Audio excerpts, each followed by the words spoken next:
Hey guys, welcome to Confusing Bits. I am Corey, and today we're going to talk about Leviathan Wakes by James A. Corey.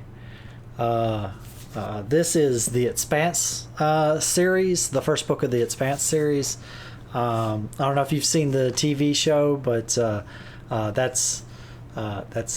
that's where this comes from. This comes from this series of books. It's not a novelization of the series. The series is a television adaptation of the of the books, just like Game of Thrones, right?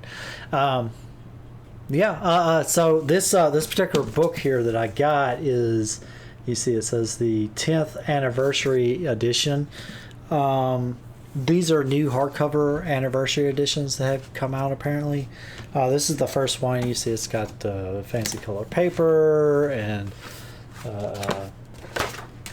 it's got like a full cover and stuff. So apparently this is a new edition that they have on, at least on Amazon, that I know about, that they're coming out with.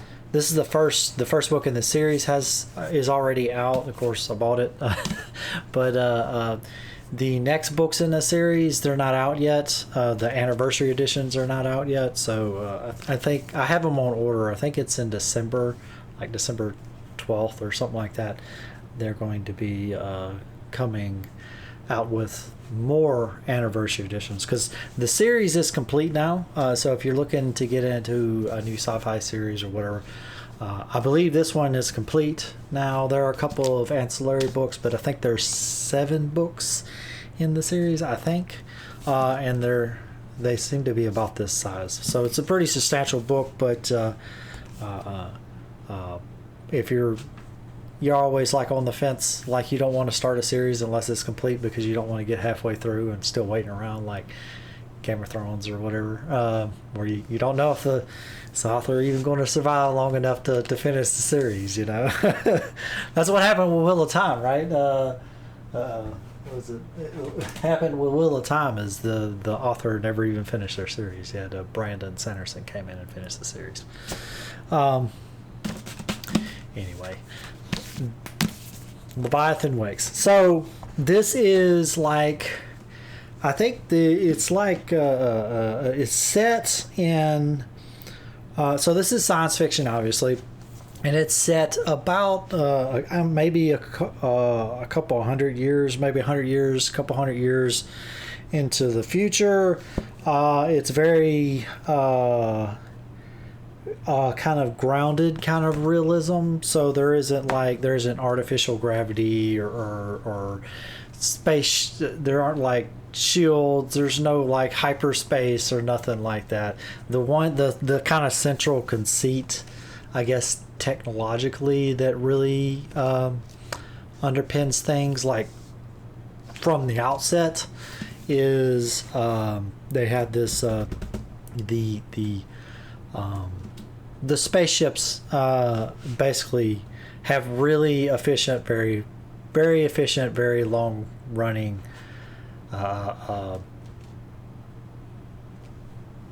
thrusters, engines. The engines are very efficient. Basically, because rockets are like, you know, our rockets are like all fuel, right? That's the rocket equation, because it's so vastly inefficient. Well, this skirts around that issue. It gives you this, in this universe, the engines are efficient. The entire spaceship is not fuel. So that's the central kind of conceit, at least initially, as part of the series. And it's about there's like political drama. There's action. It's very character focused kind of series. It isn't really, and it's not like gun battles and stuff like that all the time. So there's a lot of politics. There's a lot of world building going on in this book. This is absolutely fantastic. I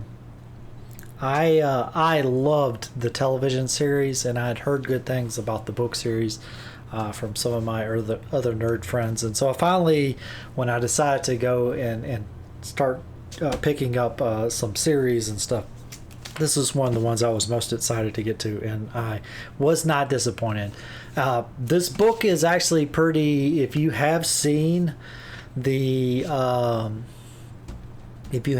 series, this book actually follows. Well, the series followed the book fairly closely. I think in all the most important ways. I think.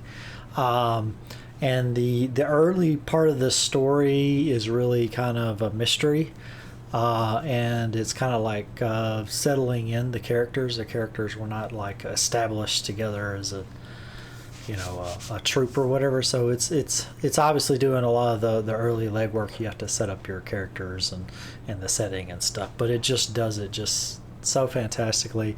It does it as fantastically as it does in the series. It explains everything that needs to be explained as you go. The characters feel real. They don't act like crazy out of the blue. They're not like hollow shells of people. There's real like conflict and stuff between the characters. It feels like it's a really fantastic read. I read this on audiobook, like I do most of my books.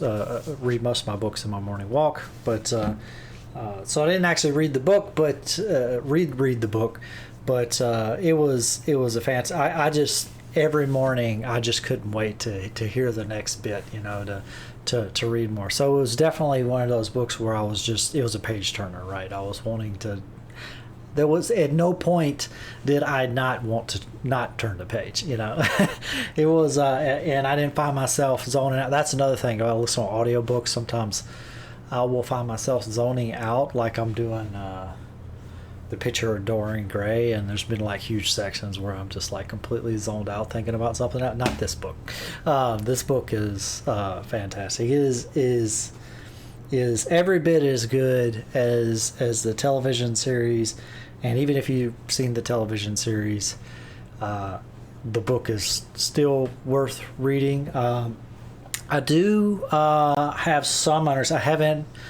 I've been trying, obviously, not to spoil myself too much. I have seen the entire series. The series, from what I understand, the television series kind of got cut short a little bit. They had their final season. I think it's 5th season or something like that. They had their final season, and there was some character changes that needed to happen near the end, and the for some controversial reasons. I think one of the main actors got into some legal trouble that I haven't looked into it, but it sounded really bad. But the show didn't really recover, but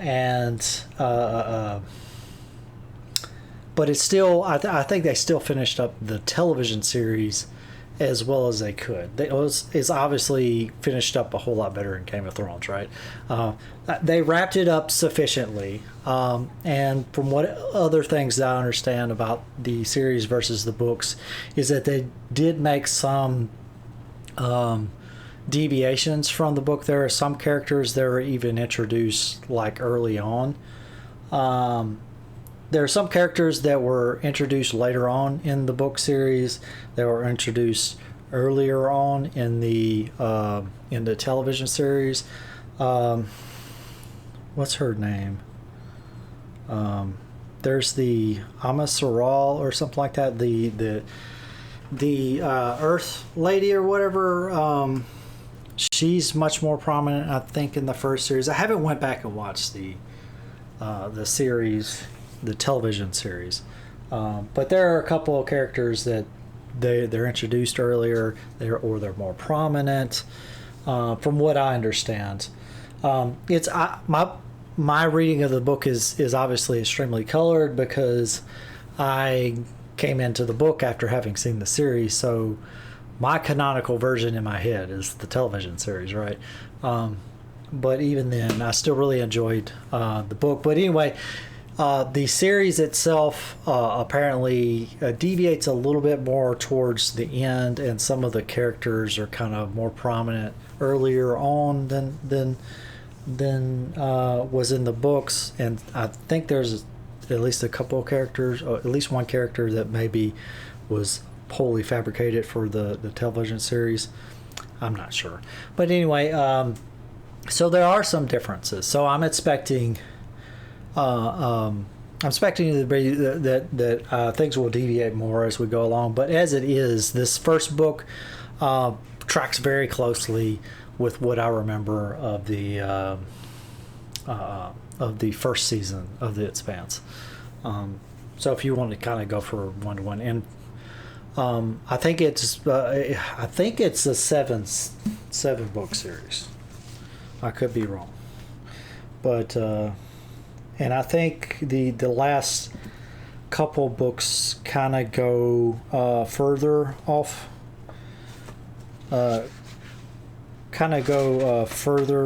Deviate further from where the series was going, or something like that. But anyway, it's a fantastic series, and by all accounts, this is a fantastic book series. The television series was fantastic. If you haven't seen the television series, see the television series. It's on Amazon. If you have Amazon Prime, you can just watch it. It was on HBO or something. It's on HBO or Sci-Fi or something or other, and they canceled the series at like the third or fourth season or something like that.